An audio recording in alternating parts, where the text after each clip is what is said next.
Welcome to Fireside Giants. My name is Zach. I'm the co-host here, Anthony Rivardo. And today we've got a couple things on the line for you guys, including Eli Manning. They're going to retire his jersey. Talk about that for a couple of minutes. And we're going to do a little film review of Kadarius Toney and Sterling Shepard in the slot specifically because we're interested to know how are they going to use two of these, kind of similar players. We've seen Sterling Shepard in the end arounds, the jet sweeps, operating out of the slot, out wide. Kadarius Toney is also kind of a gadget style player, but also capable of, being utilized as a traditional wide receiver.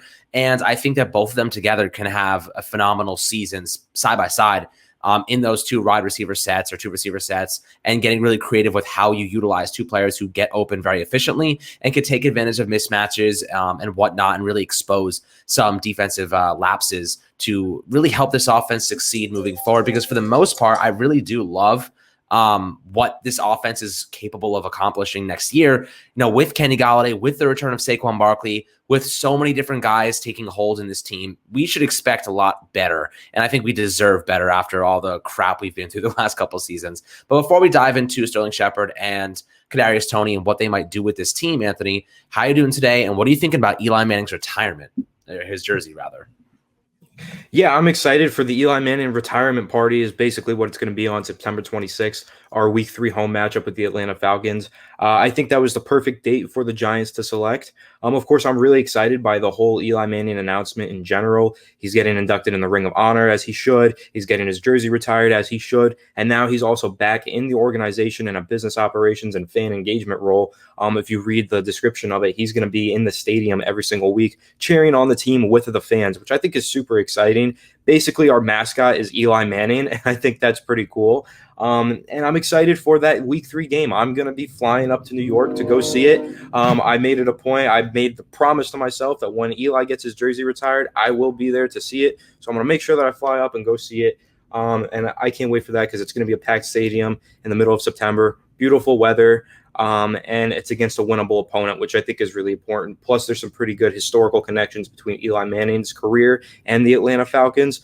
Perfect team to pick, perfect week. And I just can't wait, man. It's going to be a zoo in that stadium in Week 3. Whenever it comes to Eli Manning, everybody just kind of falls into place. The last couple days, though, people have been coming out of the woodworks. I know there was a Philadelphia fan. Of course, the Philly writers and reporters have something to say about it. And they're saying Eli Manning doesn't deserve to be a Hall of Fame candidate, Hall of Fame quarterback. And, this argument pisses me off to no end because the one thing everyone always says, he's top 10 in yards, top 10 in this, top 10 in that, top, whatever, blah, blah, blah. And they're like, it's because he played every game of every season and he had such a big sample size. And I'm like, don't you think playing every game for 15 years actually deserves some sort of credit? Shouldn't that be a factor when you're talking about a player making it to the Hall of Fame? Staying healthy at the NFL level is borderline impossible. Players always play with knacks, always play with injuries. Eli Manning played every game until Ben McAdoo screwed him over, played every single game, would have played his entire career without missing a game. I remember him getting hit against the Jets in preseason, cutting his eye open and stuff, bleeding all over the place, comes back and plays like the next week. It's what Eli did in terms of being prepared, playing every week, and being a top 10, top 15 in a lot of categories was deserved. He did the work he put in the work to get there. And that's worth something to me. That's worth consideration for the Hall of Fame. Plus, he made two of the best throws in Super Bowl history. Not just regular season. In Super Bowl history, that one to Mario Manningham, and of course the David Tyree pass, and then the Plaxico Burress touchdown. The offensive line for the Giants in that first Super Bowl in 2007 was like bottom of the league. He was borderline elite, if not elite in that season. You know what I mean? Maybe he didn't have 10, 15 elite seasons, but look what the Giants gave him all those years, ranging from awful offensive lines, trading away his best weapons, awful defenses, awful coaches. The guy was rattled the last 5 years of his career because he had no protection. And people have the audacity to blame Eli for these things. It wasn't Eli's fault. He's not the manager. He's not the GM. He's not the coach. He's just doing what he's supposed to do with what the resources that they're providing him with. And I have to say, he did a hell of a lot with a hell of a little at times. Of course, he did make a ton of mistakes, but so did a lot of quarterbacks. And like people compare him, Eli to Tom Brady. Like, of course, Tom Brady is a first ballot, arguably the best player that ever played the game. But, when you're looking at Eli Manning, a lot of lesser players have made the Hall of Fame before. You know what I mean? Like, Eli Manning 100% deserves to be there with all of those big names. And I think it's just, of course, the Philly fans have something to say about it. Of course, the Dallas fans have something to say about it because they're just scared that Dak Prescott, they just paid a crap ton of money. He's never going to be the same again. Or Jalen Hurts is in their quarterback. They got to take shots at the Giants because we're getting better and they have no idea what's going on in their own field house. You know what I mean? Like, this happens every year. I don't really care because Eli will be a Hall of Famer no matter what, no matter who says what. But the reality is just the conversation comes up and it just gets on my nerves. And I know it does for Anthony too. Before I move on to the film review, Anthony, do you have any last words to say on this matter?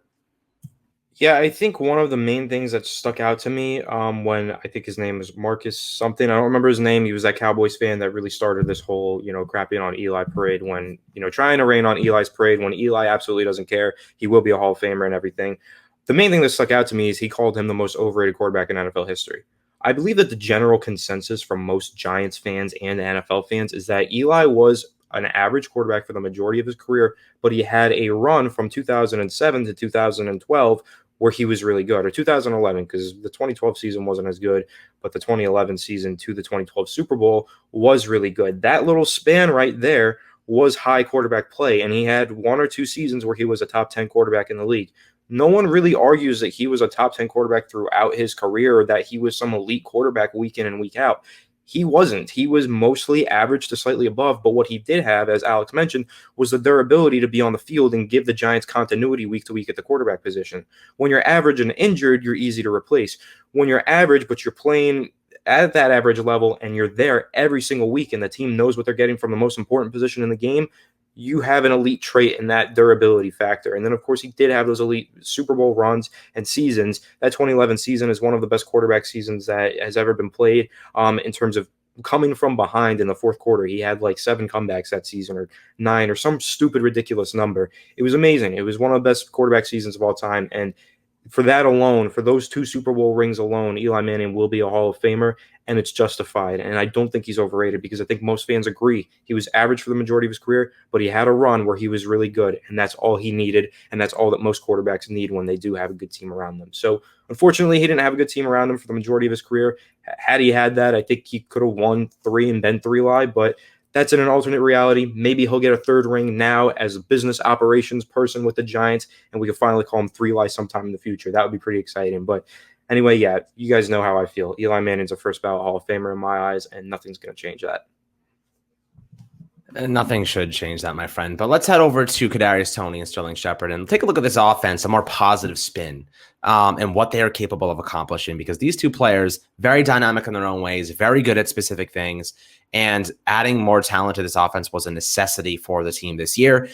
And I'm excited to take a look at it because for the most part, we need to get better. We did get better this offseason on paper, but now we have to apply it. We have to hope the scheme catches up to our personnel. So let's take a look at some of these guys, my friends. Okay, so we're going to start off with Kadarius Toney. Take a look at some of the routes he did run, during his time at Florida, and what makes him such a dynamic player. And you'll see the little arrows that point to them on the screen. But Kadarius Toney out of the slide is kind of in a Z formation here. He's lined up a couple feet off the line of scrimmage, and what he does is so unique because he can turn on a dime, and his center of gravity, which you'll see throughout these clips, is tremendous. He manages to stay up, and during practice, he doesn't really look like he's going full speed. That's the kind of the consensus after watching videos of him and watching clips of him. Like, he's not even going full speed. This is not the Kadarius Toney you get when he's in live action and live game. We're going to see that when it comes to it, but he is, when it comes to the physicality, he can break tackles. He is a nasty player, and I'm excited to take a look at what he can do, in the slot for the Giants this upcoming year. But let's jump right into the film here.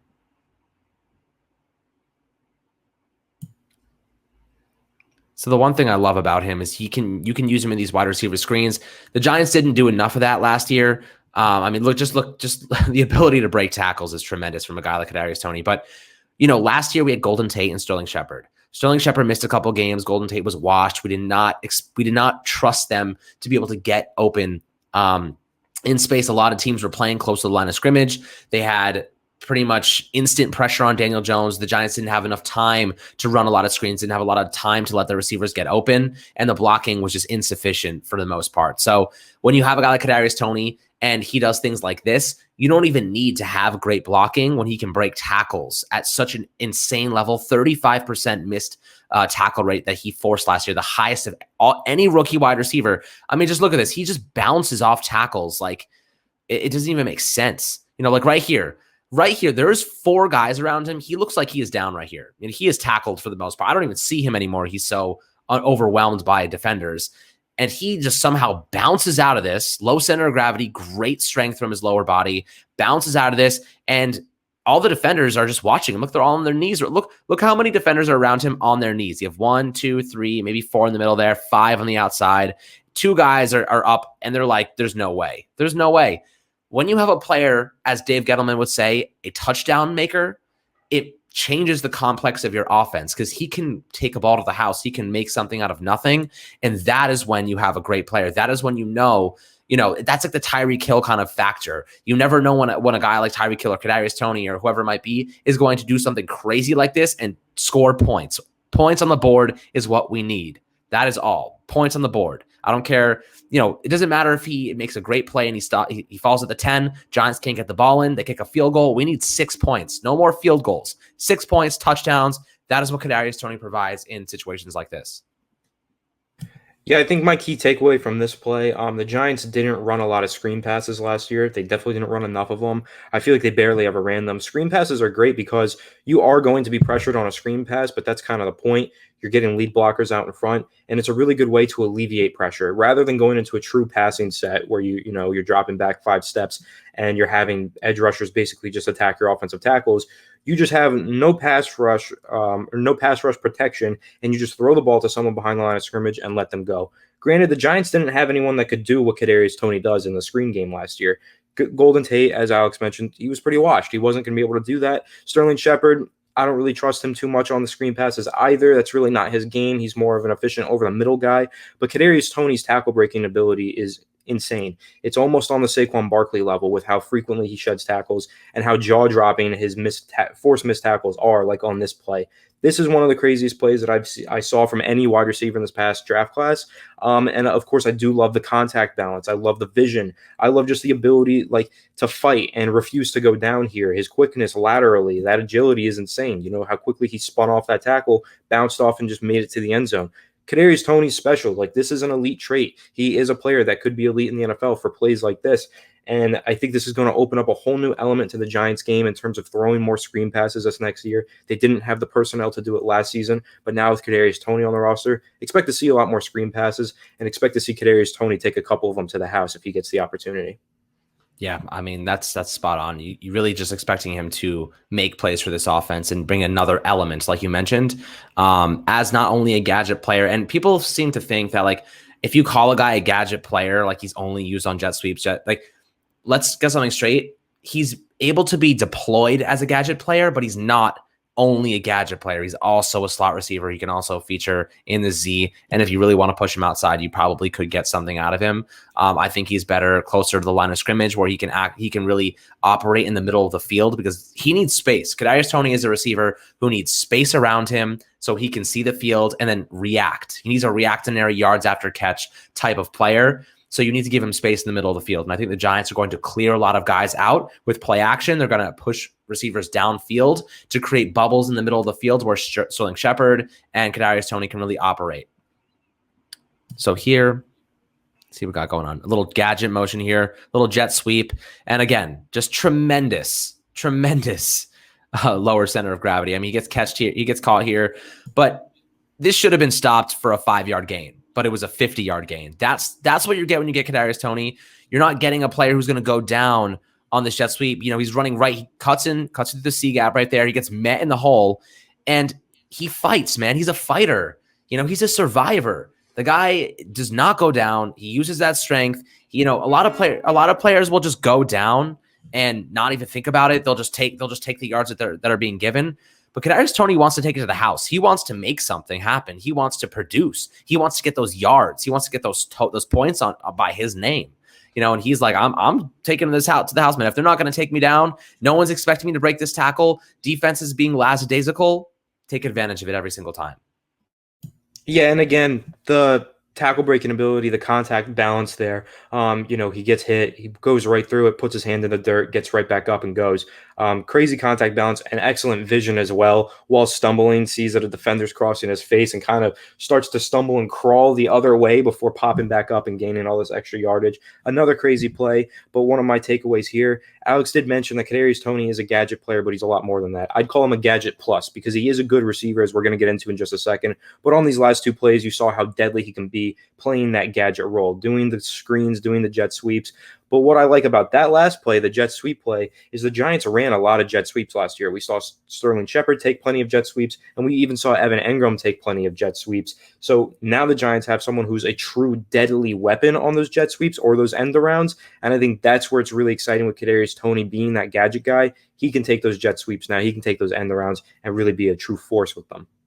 Yeah, I mean, when you have a player that can not only operate as a gadget player, but also do it very efficiently, it opens up the field for everybody else, and it causes a lot of confusion for defenses, right? Because if you're a defensive coordinator last year and you're facing the Giants, you're looking at Darius Slayton, you're saying, okay, he's running a go route. You look at Sterling Shepard, okay, he's running a slant or a zig route, or he's just sitting down. If you look at Evan Engram, he's sitting down in the middle of the field, or he's running a seam route or a spray fade. He only has 3 routes he's running. You can tell based on their formation. The Giants had such a predictable offense.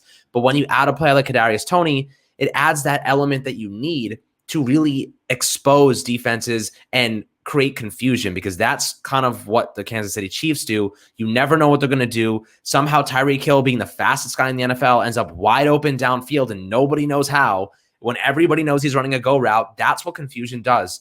It really allows your best players to activate their strengths and take advantage of their strengths. And that's what all these different players like Kadarius Toney creating confusion for defenses is directly going to help Kenny Golladay downfield in man coverage, is directly going to help Darius Slayton on, up and outs or just straight go routes, directly going to influence the players around him. And Saquon Barkley, if you run a fake jet sweep and then everybody follows Kadarius Toney across the line of scrimmage and they actually are running just a power to the right side with Saquon Barkley, everybody's going to follow Kadarius Toney because you did it before, maybe earlier in the game, and Saquon Barkley is going to have a wide open C gap to run 10, 20, maybe take it to the house. That's what happens when you have players who force you to allocate more attention. And I think that is what he's going to really provide. But here is him as a receiver, because we know how good he is as a gadget player. But here he is in the slot on the left side of your screen. And this is one of my favorite routes. He runs a little zig here. Everybody runs it kind of different. Sterling Shepard runs it more traditionally and really puts his hand in the ground and turns around. But Kadarius Toney is a little bit different in the way that he does it. He manages to twist his hips so fluidly, so efficiently, and so quickly. It doesn't really make sense, to be honest with you, because you see here, look, he's looking like he's just going to attack the seams on a go, right? He's just going to go attack the seams. He twists his hips here. He sticks that foot in the grass, and that defender is elevated right now. That defender is in the air, ready to react. By the time he is able to react to that, Kadarius Toney has used his lower body, his center of gravity, to push off and create 2, 3, 4, 5 yards of space. And he's gone, man. Look how much space he has. He had to slow down to catch this pass because it wasn't with his momentum. He has to slow down to catch this pass. By the time he gets it, he has a 5-yard cushion on the defender. He has completely destroyed his ankles. He gets the first down. And look, he's not just going to go down. He's not going to dive and fall for that first down like we saw a couple Giants players do last year. He's like, hell no, I'm taking this as far as they will freaking let me. If they want to go weak into the tackle, I will carry them. I will use my hand, stick it on the ground, and I will keep going.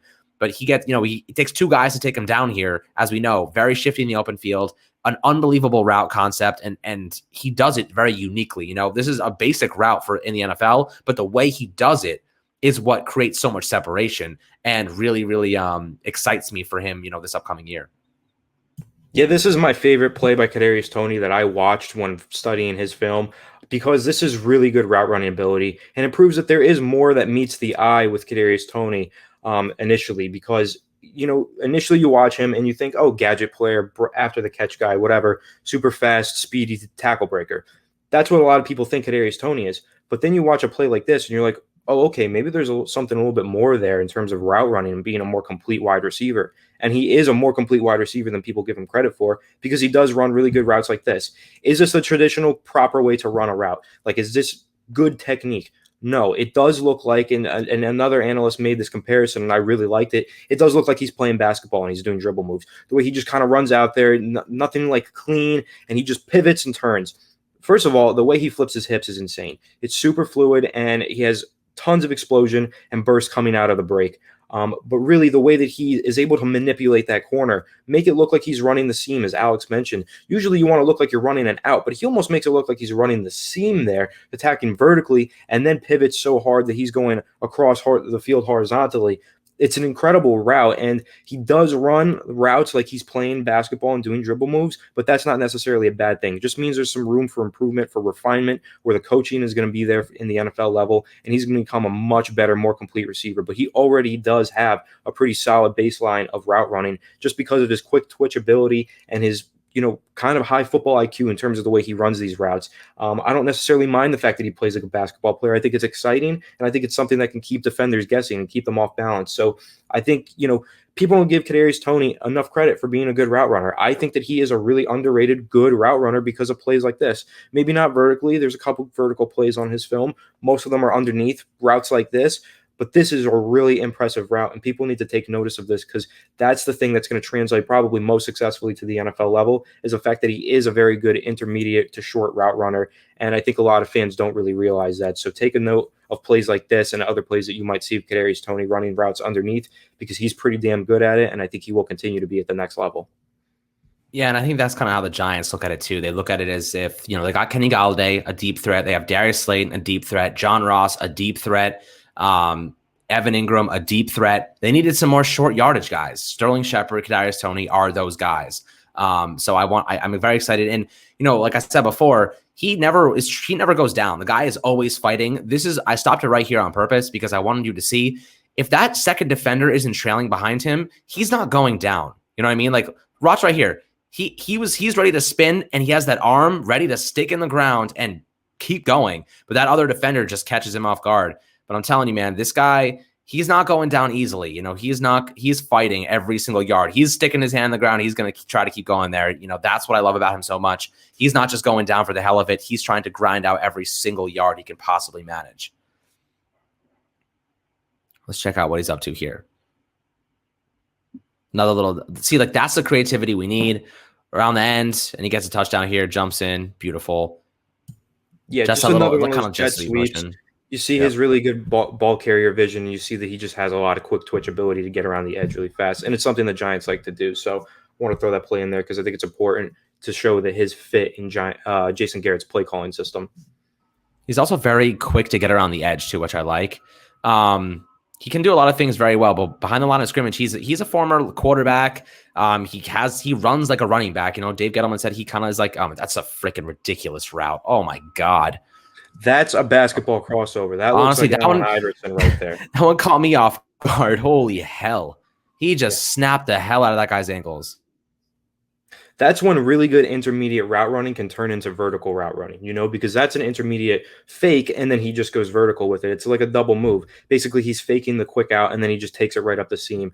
But the way he does it, man, he does look like he's playing basketball. He's kind of flailing his arms like as if he's dribbling high, and he's just doing a quick crossover on the defender. But once he has that defender turn, the acceleration to burst out of that cut and just go is insane. And he does have that speed vertically. He is a fast player, a really fast receiver. So once he does break out of that cut and starts heading upfield, no one's going to catch him. That defender has no chance of recovering. He absolutely toasted that guy, and it really did look like he was playing basketball there, just the way he crossed over. I love this play. I think it's really a great display of, maybe more need for refinement, but also just the explosion. When you do run routes like you're playing basketball, you can get a lot of explosion out of that and really burst out of those cuts and really destroy defenders' ankles, and that's what he did there. Love this play. I think it's really great to show that intermediate route running is his strength, but that can easily turn into being a vertical threat as well.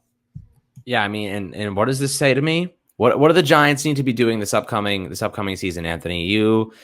Push the ball downfield. They got to get more. In addition to that, tell me what makes this play happen. Oh, pre-snap motion for sure. Yes, sir. Pre-snap motion, because Because look at this. You see him on the opposite side, pre-snap motion. They see he's in man coverage. There's no zone, so he is manned up. They are basically they're like, this is your assignment. Kadarius Toney knows if he can get a head start here, he's good. And he knows this is man coverage against a mismatch. This is a bigger defender. He has the advantage because of his quickness and shiftiness. And he fakes that flat route. Bam, upfield, no chance. And that's what happens with pre-snap motion. If you can catch a guy in, man coverage that's a little bit overmatched, a little bit bigger, a little bit slower, you can take advantage. And that's what the Giants are going to try to do with him this upcoming season. I'm very excited to see what they can muster. Yeah, and one thing with the pre-snap motion there, they had him moving horizontally, and it just had him already with his momentum. He's already breaking and running this route before the play even begins. Like, he's already got a full head of steam. So once a snap is drawn, he can just keep going, and he already has a full head of steam, and he already knows that it's man coverage. So it's one-on-one with this measly defender that he knows he's going to destroy, and he's easily going to do it. Yep. Let's take a look at a couple of quick Sterling Shepard clips. You've looked at a lot of them in the past, but we'll jump in and see a couple here. This is just a spray fade bottom of your screen. Sterling Shepard, just another great route runner. And, you never really know. He does a nice little inside move there, bounces outside, creates a yard of separation, locates the football, hauls it in. That's his MO, man. He is very, very good and off the line. He's in press coverage. He beats press coverage very nicely because he's so quick and shifty off his release. So I think that's a tremendous thing for Sterling Shepard, something that they have taken advantage of all the time because of that strength. And he has great hands. He doesn't drop the ball very often. So I do think, they have to give him chances to make catches like this next season. And he's going to operate in various different ways and alignments. And I'm excited to see what he can do here. Yeah, there you go. That's him running that whip route, that zig route that we were talking about that we saw Kadarius Toney run. He runs it a lot differently. He slows down a lot more on the break and really breaks down and chops those feet, but he still does it with great efficiency. He is one of the better intermediate route runners in the NFL, and he has been for a couple of seasons now. And you just see, of course, they're playing off coverage here, so he already has a lot of separation to work with, but he creates even more by drawing that guy inside and then working his way back outside after the catch. So a really, really clean route there by Sterling Shepard. And also, I think it's important to mention that he's actually a very good red zone threat because of his ability to make plays like this. And I don't think the Giants utilize him enough in the red zone. He was a 9 for 9 targets and receptions in the red zone this past season with 3 touchdowns. Phenomenal efficiency there, literally as good as you can get. And I think the Giants need to make it more of a focal point in their offense next year to get Sterling Shepard in one-on-one man coverage situations in the red zone and let him feast. I agree. Very underutilized in the red zone. And, week 17 against Dallas, he had 2 touchdowns. Finally, Jason Garrett figured out they should be targeting him in those short yardage situations. And here's another one. Unbelievable route, little curl right into the deeper portion of the end zone. He, that little rub route there, trying to create some separation, turns around, DJ fires a strike. He does not drop the football. Sterling Shepard does not drop the football in the red zone. And that is what you want. His radius isn't very big. He doesn't have a very big catch radius, but if the quarterback, Daniel Jones, can put it in his vision, in his radius, he will catch the football. You know what I mean? That is why I love Sterling Shepard so much. If you can put it in his range of radius and his range of motion, he will catch the football every time, which is a tremendous attribute because we know all about drops, don't we, Anthony? Oh, yes, we do. And I think that this is an important distinction, as you're mentioning, with his catch radius being as big as it is for a little guy and his ability to play on the outside, like we saw in that one vertical play against Philadelphia. He does have more of a catch radius, and he is a more physical wide receiver than Kadarius Toney. So you will see Sterling Shepard take a lot more snaps outside than Kadarius Toney will, and you will see him play the slot position a lot differently than Kadarius Toney does. He's going to be more of your shifty after the catch guy, but you're going to have a more physical brand of slot receiver with Sterling Shepard, and I think you see that here on this play as well. If you actually go back to the other angle and rewind this one, you're going to see him kind of get jammed up at the line of scrimmage, but he does a phenomenal job on the release, kind of toasts this guy in man coverage, and already burns the safety help over top. It was a really nice route here. And again, more red zone efficiency with Sterling Shepard. Yeah, see that? The double cornerback tries to jam him, gets him in the head. He shifts his hands, swipes him away, and it's phenomenal release package right there from Sterling Shepard. And yeah, double cover, just gets behind the safety. Great throw by Daniel. Easy touchdown. Yeah, I mean, just the guy, like I said, guy does not drop the football in the red zone. If you throw him the ball and it's within his range, he will make the catch. And here's the last clip for you guys before we sign off for the day. I think this is a little jet sweep. Yep. Little jet sweep or really end around. Nice end around here. And Yep. I wanted to throw this clip in there because it shows the similarities and differences between Kadarius Toney and Sterling Shepard. And it shows that the Giants really do enjoy running those end arounds and those jet sweeps, but maybe they didn't have the best personnel for it because Shepard looked a little bit slower on that play than Kadarius Toney does when he runs those plays. And I think Toney's going to take that play in this playbook to another level for the Giants next year. We know they love to run that play, and it's going to become a larger focal point in the team's offense going forward with Kadarius Toney. Absolutely, my friends. Well, thank you so much for tuning into Fireside Giants and joining us for a little review of Sterling Shepard and Kadarius Toney, talking a little about Eli going up into the Falcons and really retiring his jersey there. The first team he played against for the New York Giants. Sorry for the alarms in the background. They're going to save Evan Ingram from dropping more footballs again. And this is New York City for you, my friends. Do not move to Midtown because you will hate it. It's so loud all the time. But my friends, thank you so much for tuning in. Make sure to subscribe below on YouTube. If you're listening on Apple or Spotify, make sure to subscribe over there too and put your notifications on. As always, thank you so much for tuning in.